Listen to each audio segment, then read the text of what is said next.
A couple weeks ago, I released the first part to my coverage of Harmony and Horror, an analog horror series created by Baddington that follows the sinister story hidden underneath this innocent-looking toy manufacturer. I say innocent very loosely because these toys look far from it. That damn Henry puppet hasn't gotten any less terrifying. Needless to say, I've been very anxious to continue on with the second half of Season 1. As always, if you haven't already, be sure to check out the original series before diving in over here. Also, this video is a part 2 for the first Harmony and Horror video I posted a couple weeks ago, just in case you wanted to catch up there too. But in said first video, we learn about Martin, who is able to create these pretty impressive toys. A bit suspiciously impressive if you ask me. He kills his brother, wife, and dog, and it's heavily implied his 2 kids were a part of this onslaught. My guesses from the last part are that his brother got meshed with the ice cream man, and his wife went on to become this haunting spirit, with his 2 kids becoming the Henry puppet and the Sophia doll. Who's to say if my theories will hold up once we continue on to finish Season 1. But before I let you get too far, just wanted to say if you're new here and enjoy what you're watching, be sure to hit all those neat buttons down below, including the subscribe and bell notification so you can be a part of every new upload. Also, real quick, just wanted to mention that as of this moment, me and some others are going to be at Phoenix Fan Fusion all 3 days, May 24th through the 26th. Not affiliated with the event in any ways, just going to have a fun time, so if any of you already have tickets or are planning on it, you might see some familiar faces. There will more than likely be more info and details as the convention gets closer, but anyways, now you can pass through. Rebirth. The tape begins, and it looks like we are looking through one of those security cameras that scan the room. A prime opportunity for something to be lurking. However, we fade out and listen in on a conversation between Martin and a Mr. Stewart, who sounds to be interested in asking Martin a few questions. Martin assumes this has to do with the fact that he actively took out his family, or that it would have to be about the recent hijacking on a Harmony broadcast. But it turns out Mr. Stewart is more concerned about the whereabouts of Amy Wilson. For those who don't recall, she was one of the people who flashed on screen at the end of the entry, "Are You Happy?" She stopped screaming when her spine came out. Interesting material. If this is a detective, it certainly seems like he doesn't really care about the fact that Martin abuses his family. But we learn that Amy Wilson was an intern for Martin. Looks like Martin is going after anybody he can get his hands on. We don't get to hear any more of this conversation as the head of the clown gets flashed over Stewart's head. Does this mean it's Mr. Stewart in that outfit and not Martin like I had previously thought? We see these creepy human eyes open up before the clown jumps out at us. What we see next seems to be some security footage from inside the vents, and it looks like we got a surprise visitor just wanting to hang out.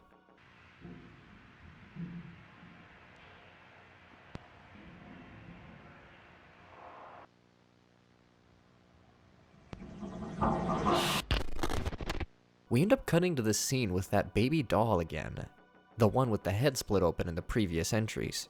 We did learn that Martin more than likely has 3 kids, and each one of them met a similar fate. This creature seems to have got it the worst as we see a hand wave towards the baby, but once the baby starts getting closer, it's truly a sight to behold.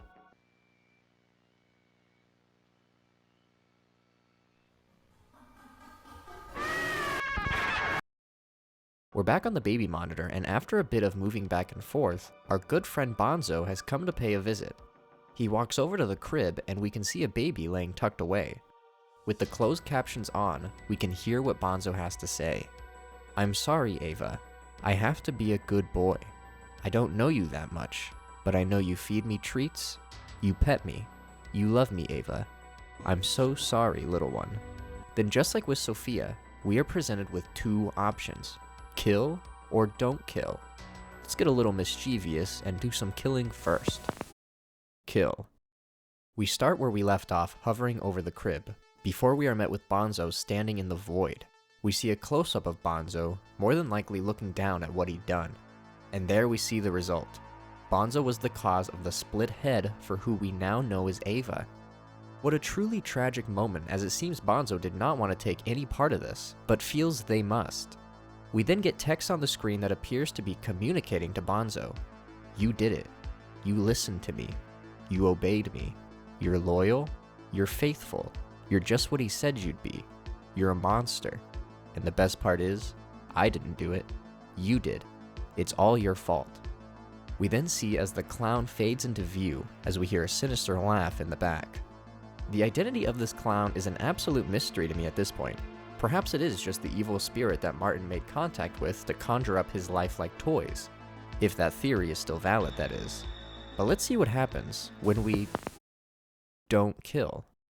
Just like the last one, we begin by staring over the crib until a deep voice can be heard and text that reads, "Thou shalt not kill."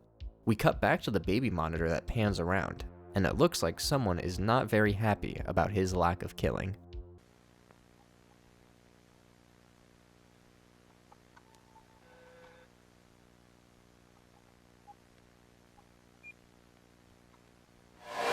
We see a close-up of Bonzo as it looks like he is being punished for disobeying, as the text we now know is probably the clown comes back. "You disobeyed me. I knew you were broken. There's something I'm missing. I was so close, but it's not my fault." The clown slowly comes into view from the void, and this entry ends. Through broken windows. This tape is one of the more out there ones. We start out by these stairs before we see Henry peek from around the corner. Our character runs down to him, but when he turns, it looks like multiple toys jump out for an ambush. It looks like 2 Henry puppets and some kind of horrific monster in the middle. We hover over this frightening moment with Mr. Stewart's photo for a bit before we cut to this wolf mask in the void. Kinda makes me think of Peach Fuzz from Creep. We hear someone progressively get angrier and angrier as they yell "quiet," possibly representing Martin and his abuse of Bonzo, as he is the next character we see and he clearly has quite the injury. Next up on our list is Henry, who comes out to sing about how much he wants a toy. It sounds like Bonzo wouldn't be quiet when Martin would yell at him to, and so Martin turned him into a toy that would obey his every command. Then his son wouldn't stop asking for a toy, so he turned him into a toy that would only speak when spoken to. That long-haired figure appears behind Henry, and I'm pretty sure that figure is the same one we saw floating around in the back rooms, who I still imagine is Martin's wife. We then get our first look of Arthur, and the image we flash to after this is kind of the worst thing I've ever seen in my entire life.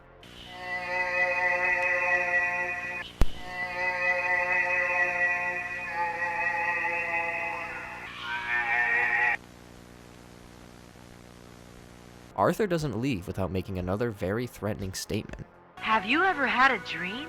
One filled with colors and brought you joy? But just remember, kids, dreams can be forgotten, but nightmares last forever. The image that comes in behind him at this moment is pretty nasty. I imagine it's the result of Arthur trying to free himself from his prison when he smashed his head. Now it's time for his daughter, who consistently wanted a lullaby, so he turned her into a toy that would have to sing when asked. Further proof the long-haired figure is the wife. When Sophia begins to call out for her mom, we can see her start to fade in from the back. The last thing we see in this entry is the ice cream man staring into our souls, along with a collection of Henry puppets. Sophia joins in on the staring, and then we end on the Jack-in-the-Box. This whole entry seemed to be some sort of representation of how Martin saw his family. He saw his dog as this evil-looking wolf, his son as this annoying dummy, Arthur as this arrogant-looking jerk, and his daughter, with a sinister open mouth that wouldn't stop talking. It's possible this is also a visualization of all these lives he took tormenting him for his actions. This was definitely one of the more layered entries for sure. At first I was worried I stumbled upon a non-canon entry given how it was portrayed. What went wrong? This entry begins and we are immediately brought to where the entry "Are you happy?" ends. We can hear Andrew crying in the background as Marcus asks what he did to Bonzo. The toy maker says that even though he perfected the equation, something still always goes wrong. The toy maker begins to blame Marcus and Andrew for messing up the process, and he becomes very sinister. "I have spent days perfecting this. Do you have any idea how many I've had to fool?" As he crawls closer to the camera, we can see a very peculiar scar on his forehead. He grabs Andrew and blames his doubt for ruining the toy. He picks him up and yells that he is going to pay for what he's done, but something off-screen catches his eye. If I had to guess, it's the demon or the straight-up devil that the toy maker made a deal with. Now it's unclear if the toy maker is Martin, and this whole world and scenario is just a cartoon recreation of events, or if this is perhaps another set of characters set away from Martin and his actions. The last half of this entry holds on the toy maker's face for a couple minutes, before this entry ends. Something interesting to point out, however, is the toy maker yells out at Andrew, "I am not going to let anyone let me down, including you." This is exactly what Martin yelled out to Arthur before he killed him. Perhaps these are the same person, but there's not enough yet to prove it. Local 13. This is a short unlisted entry where we get to listen in on the public story behind Martin and his crimes, going over the 8 missing people, some of which we flashed to at the end of a prior entry. It's reported that police arrived at Martin's house and discovered severed limbs in the basement, and all the remains of the 8 missing victims. Yet he and his family were nowhere to be found. Well, as of this moment, Martin is on the run and his family are all trapped in toys. The end of this entry plays a montage showing off photos of the family.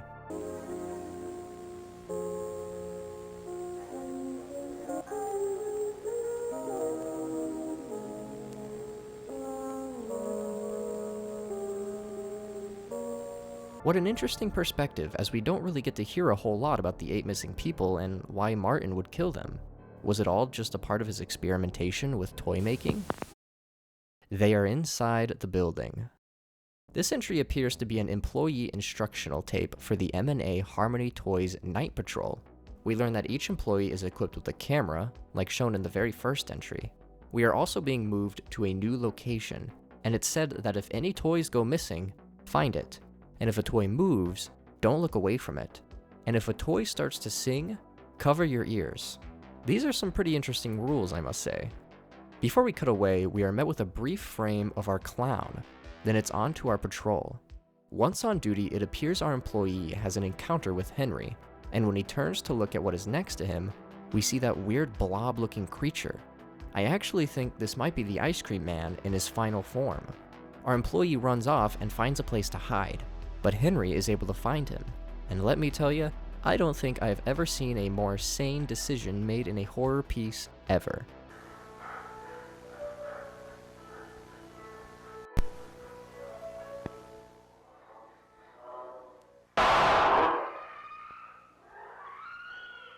Yeah, he just blasts the dummy right in the face.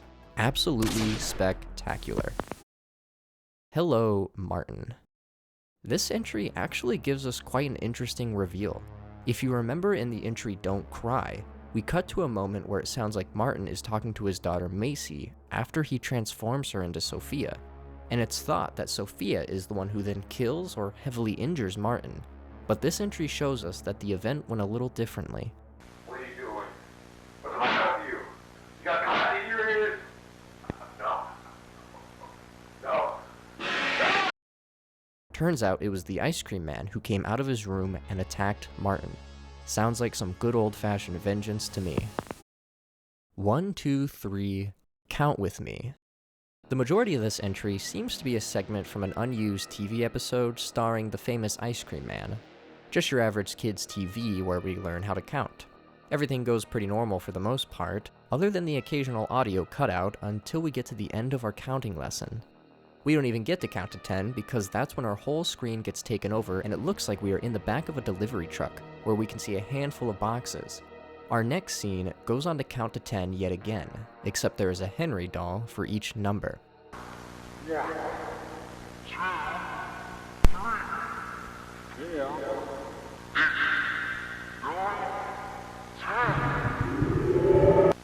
If I had to guess, these boxes all contain a dummy, as we can see one pop his head out from the front area. Not too much to gather from this entry, except now I am excellent at counting. Goodbye, my loved ones. It's unclear who this is meant for, but this entry contains a message from the Ice Cream Man that appears to be just for anyone listening. We get our direct confirmation that Arthur is the Ice Cream Man, and he tells us that Martin isn't well and has taken out his suffering on his family. He stops himself before referring to them as his own family versus being Martin's. He asks us to stop his brother before telling us to stop him as he is losing his grip. This makes me believe that after Martin stuffed Arthur into the ice cream suit, Arthur was under Martin's control. Perhaps that highway scene we see in I Want a Toy is supposed to represent Arthur in the ice cream suit being the one who took the kids and would mutilate them, all under Martin's control. Martin did tell his son that he was going to have a surprise for him. It would only make sense for that wonderful surprise to be a visit from the ice cream man himself. It would also make sense, as we saw in an earlier entry, Bonzo struggling with the same decision. It seems like each toy that Martin had made was completely under his control. Please come back to me. Our entry opens up, and we are back on that familiar Windows Vista backdrop before text appears on screen, who, if I had to guess, is Gloria. This was your happy place. Remember our first date here? We fade to black before we are then met with this horrifying scene. You can find me in darkness, but never in light.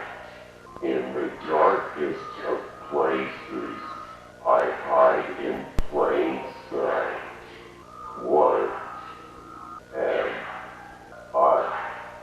We are then met with a face that looks an awful lot like the one that has been appearing in the background of those entries. Looks like we got our confirmation that this figure is in fact Gloria. The horrifying face slowly fades into one that looks a bit more normal. Trying to speak to Martin, it sounds as if Gloria is trying to talk some sense into him, telling him he's hurting the children and that what Arthur said was true. All they want is to protect the kids. In an interesting revelation, Gloria reveals that she has been playing Martin these tapes over and over again to try and get him to see what he's become. Except something off-screen appears to be going terribly wrong.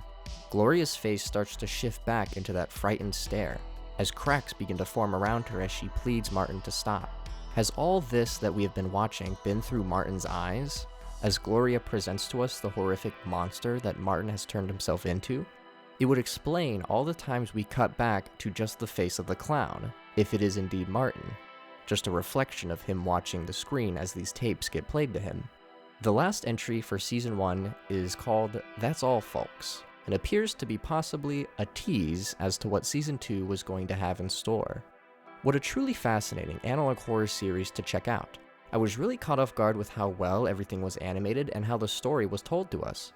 It takes me back to that original style of analog horror, where every entry just unveils a smaller piece of the larger mystery. Luckily, it seemed like my theories didn't get too screwed with, and still seems to be well intact. Martin made some sort of deal with a demonic entity that has allowed him to create these crazy monstrous toys. But it seems like he has to make these toys perfect in order to keep up his end of the deal.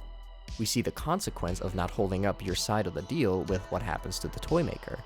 Something else that I didn't catch and kind of brushed over in the last part were the 8 missing victims that we hear about. I wasn't sure what the reason or explanation was behind all the pictures we were seeing at the end of the Are You Happy entry. In this scene where the toy maker makes Marcus and Andrew recite the phrase, the audio gets removed, as it's said if you hear any audio from the original footage, to please cover your ears and close your eyes.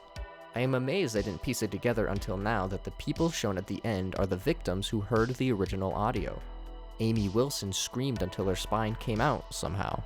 Richard suffered from a seizure, and Nathan was found with his head facing backwards. This would be the quote-unquote signal hijacking that Martin and Mr. Stewart were talking about in the beginning.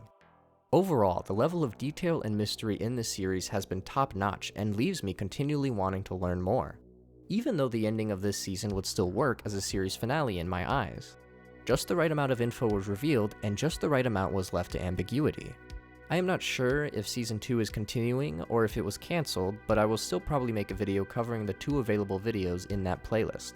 I hope it is still continuing, but if not, we still got a lot out of this series to make it still worth checking out. It was really neat how Harmony and Horror was able to completely step away from any Five Nights at Freddy's cliches I assumed it was going to fall under when I started. It managed to maintain a sense of uniqueness where even the idea of people getting stuffed into suits felt fresh. The idea of this toy maker who uses people's mangled bodies and limbs to create lifelike toys is such a cool idea, I am surprised I haven't seen it more. I highly recommend you all go over and support Baddington's channel.